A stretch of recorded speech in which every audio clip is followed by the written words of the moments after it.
Hey, what's up, guys? It's Richie from 04 Mach 1 Speed, and I got the Jetbeam Jet 3M with the XML. I decided to go ahead and go with the smooth reflector since the flashlight's only got 450 lumens. I wanted to get as much light out of this thing as I could. So, order the smooth reflector, just to keep in mind that it's actually not quite as bright as my BC25.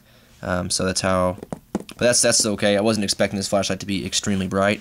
I just wanted a good flashlight to have that is reliable, and probably got too many flashlights. This is my 6th Jetbeam flashlight I have, but so it's got a nice little case.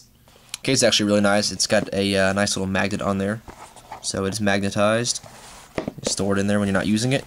Good little case, so I like it. Pretty nice. All right, so open it up. Oops. All right, so open it up. I don't remember if I mentioned this or not, but I got the flashlight from Going Gear. Let's see. Actually came here in 2 days. It was kind of surprised. Usually flashlights that I order from there come in 3 days, but I got here in 2, so pretty awesome. So there's the warranty card, and then here is the instruction manual. If you know a lot about flashlights, you probably don't need to read this, but just for fun, you should read it anyways. The head diameter is 33 millimeters. The tube diameter is 25.4, pretty much exactly an inch. The total length is 138 millimeters, 118 grams without battery. IPX8 water standard, or IPX8 up to 2 meters, which is 6.6 feet. And you got 450 lumens for 1.5 hours and 0.3 lumens for 200 hours. By the way, I haven't figured out how to get to the 0.3 lumen mode yet. I don't know why. It won't go to that mode for some reason. Maybe I'm doing something wrong. They got this backwards. Maximum peak beam intensity is actually 6,380. That's how you know it's really not that bright. More of a floodlight. 160 meter distance, 1.5 meter impact resistant, and if you get bored of the manual, you can always flip it over and read Chinese. This says Jetbeam. I can't read that. Hey, I know what it says. I don't know what it says. Anyway, so you got this nice little Chinese writing if you get bored of the English. Alright. Jetbeam Jet 3M. I remember when the first version came out with the XRE R2, and then the second version was the XPG R5 model. And then now I have the XML T6, and I wouldn't be at all surprised if the XML U2 version comes out soon. So, obviously this flashlight's popular. It's obviously a really popular light because they've had it for quite some time, the same exact design and everything, just change the LEDs out. So obviously it's a pretty good design. You can choose from smooth reflector or orange peel. So I went ahead and went with the smooth. Nice little lanyard it comes with. Lanyard is already coming apart. Nice little boot cover, 2 spare O-rings. So you get those as well. And then the flashlight itself, nice little case, comes with the foam cutout, and you have that, set that aside. Alright, so here's what it looks like compared to the Jetbeam BC25. I really like the fact that some flashlight companies do the anodizing, the aerospace or aerospace grade aluminum. It has that a nice little gunmetal kind of color to it. This is all black, and it's kind of nice to have something different because every single flashlight that I have is black anodizing. The whole flashlight's black, so it is kind of cool to finally have this gunmetal kind of color. I've only got a few flashlights that have it, so just like the Sunway T20C. Maybe it's not really the same, but it's a little bit different. But anyways, so the LED is pretty much perfectly centered, it looks like. I do like that. The color tint is actually really good. The beam pattern's really good. Everything about this flashlight's awesome. And then this combat ring right here, not combat ring, the stainless steel bezel, you can actually take this thing off and put the, they have a bezel for this thing that actually have teeth that are like this big. So it really turns it into a really nice self-defense weapon. Mess somebody up pretty good with that thing. Thought about buying it, so I don't know. Pretty cool. But you can remove that if you want to. This is definitely a really nice looking light. You got the 2-way pocket clip here, which you can put it on this way or this way, however you want. Nice little switch. However, there is one good thing about this flashlight that I like. Not one good thing. I mean, there's something else that I like about the flashlight is that the switch is a little more solid than some of the other Jetbeam switches. I notice how some Jetbeam switches, their switches are kind of loose and they stick sometimes, and some Jetbeam, like the cheaper ones, like the BC10, BC20, the switch kind of sucks. So it's really good to see that this one actually does work really good. So really nice.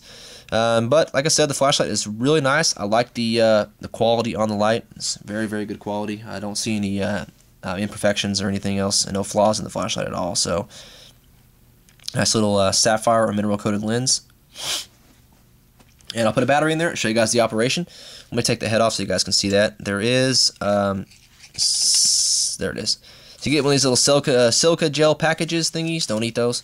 And then you got the back of the head, nice little dual spring, good for firing of a recoil of a weapon. Good for the recoil of a weapon, although it's probably not very good with a 9mm. So I don't have an AR-15 or an assault rifle or anything. I just have a Ruger 9mm, and I don't think you can put this on there. So it'd be kind of big sticking off a gun. But anyways, so there's the back of the head. It doesn't look like the flashlight is square cut threads. I don't think it is, to be honest. It didn't look like it was, which really isn't that big of a deal to me. No, it's not. They're just regular regular cut threads. So, but however, I do like how there is a lot of threads on these Jetbeam flashlights. A lot of flashlights do that, but I like how this and the BC25 have really have kind of a lot of threads. So that, to me, that just seems like that's good. It won't come off as easy. But square O-rings, red O-rings, just like some of the other lights have. Stick an 18650 there. The flashlight's powered by an 18650 or two CR123s or two rechargeable CR123s or two of those LiPo batteries I have. I'll take those as well. So pretty much any battery that you want to put in there. I think up to 8.4 volts, I think, is the maximum.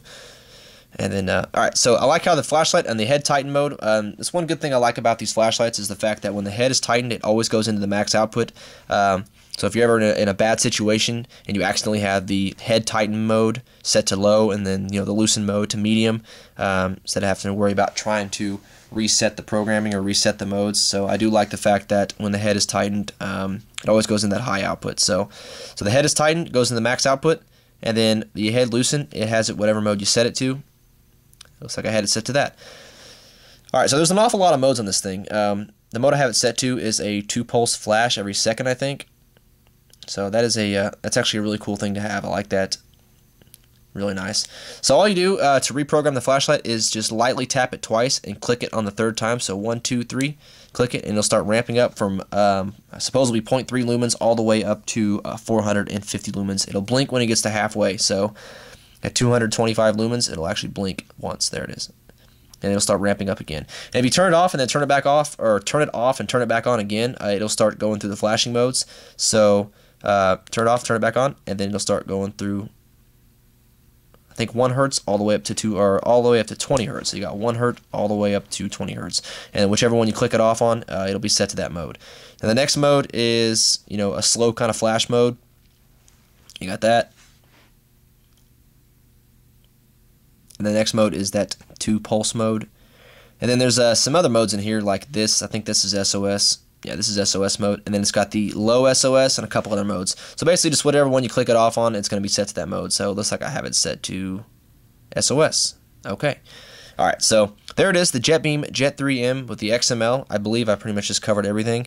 If there's something else I didn't cover in the flashlight that you want to know about, any questions at all, just reach me in the comments, and I will definitely get back to you as fast as I can. So thank you guys for watching.